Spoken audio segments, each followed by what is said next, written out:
गुरु, शिष्य और किसान की कहानी। बहुत पुरानी बात है। एक गुरु और एक शिष्य थे। वे दोनों बनारस में रहते थे। एक दिन किसी कार्य से उज्जैन जा रहे थे। उज्जैन जाते जाते उन्हें रास्ते में ही रात हो गई। चारों ओर घना जंगल था और अंधेरी रात थी। इस तरह रात्रि में जंगल में रुकना सुरक्षित नहीं था। रात होने पर भी दोनों चलते रहे। तभी उन्हें एक गांव दिखा है। गुरु और शिष्य दोनों ही गांव में चले गए। गांव में उन्हें एक झोपड़ी दिखलाई दी। गुरु ने शिष्य से कहा कि आज हम इसी झोपड़ी में रुकेंगे। गुरु और शिष्य दोनों झोपड़ी में गए और झोपड़ी का दरवाजा खटखटाया।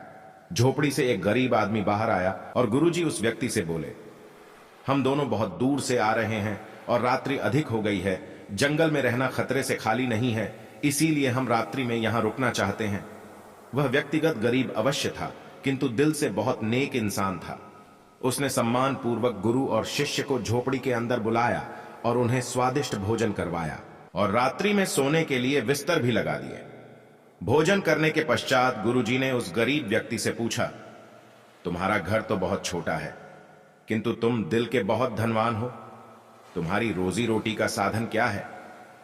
उस गरीब व्यक्ति ने गुरु के मुंह से अपनी प्रशंसा के लिए धन्यवाद दिया और बोला, मेरे पास इस गांव में सबसे अधिक जमीन है, किंतु वह जमीन बंजर है, जिस पर किसी भी प्रकार की खेती संभव नहीं है।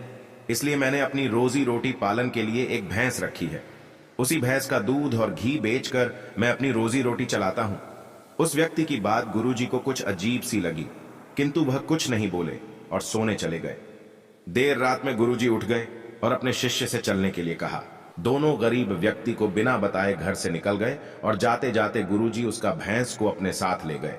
अपने गुरु का यह आचरण शिष्य को अच्छा नहीं लगा और वह बोला, गुरुजी, इस गरीब व्यक्ति के पास रोजी रोटी का यही एकमात्र साधन है। अगर हम इसे ले गए तो यह व्यक्ति अपनी रोजी रोटी कैसे चलाएगा? अपने शिष्य की ऐसी बातें सुनकर गुरुजी मंद मंद मुस्कुराए और शिष्य से बोले, आज से ठीक 10 वर्ष पश्चात तुम इसी स्थान पर आना और इस व्यक्ति से फिर से मुलाकात करना। भोर होने के पहले ही गुरु और शिष्य भैंस लेकर उस गांव से बाहर निकल गए। धीरे धीरे कई वर्ष बीत गए। 10 वर्ष बीतने के पश्चात चेले को गुरुजी की बात याद आई कि उसे फिर से गरीब व्यक्ति के घर जाना है। शिष्य फिर से उसी गांव गया। गांव जाते ही उसने देखा कि जिस स्थान पर झोपड़ी थी, ठीक उसी स्थान पर एक आलीशान मकान बना हुआ है। यह देखकर उसे बड़ा आश्चर्य हुआ। शिष्य मकान मालिक से मिलना चाहता था। जैसे ही शिष्य मकान के पास गया, उसने उसी गरीब व्यक्ति को देखा, किंतु इस बार गरीब व्यक्ति बहुत अच्छे कपड़े पहने हुआ था और देखने में बहुत ही संपन्न प्रतीत हो रहा था। शिष्य उस व्यक्ति के पास पहुंचा और बोला, क्या आपने मुझे पहचाना? मैं वही बालक हूं जो आज से 10 वर्ष पहले रात्रि हो जाने के कारण अपने गुरुजी के साथ आपके घर रुका था। वो व्यक्ति झट से शिष्य की बातें सुनकर उसे पहचान गया और बोला, हाँ, मुझे बहुत अच्छे से याद है। उस रात्रि अगर आप लोग मेरी झोपड़ी में नहीं आए होते तो शायद आज भी मैं उसी दरिद्रता में जी रहा होता। उस रात आपके जाने के बाद मेरी भैंस भी कहीं चली गई थी और मेरे रोजी रोटी के लाले पड़ गए थे। मैंने अपनी बंजर जमीन पर मेहनत की और अथक परिश्रम के पश्चात उस जमीन को उपजाऊ बना लिया और अब उस बंजर जमीन पर मेरी हरी भरी फसलें लहरा रही है। इसी जमीन की बदौलत मैं आज इस गांव का सबसे संपन्न किसान बन गया हूँ। शिष्य को अब समझ में आया कि गुरुजी उस रात उस व्यक्ति की भैंस क्यों ले गए। शिष्य के मन में अब अपने गुरु के लिए पहले से भी कई गुना अधिक सम्मान था।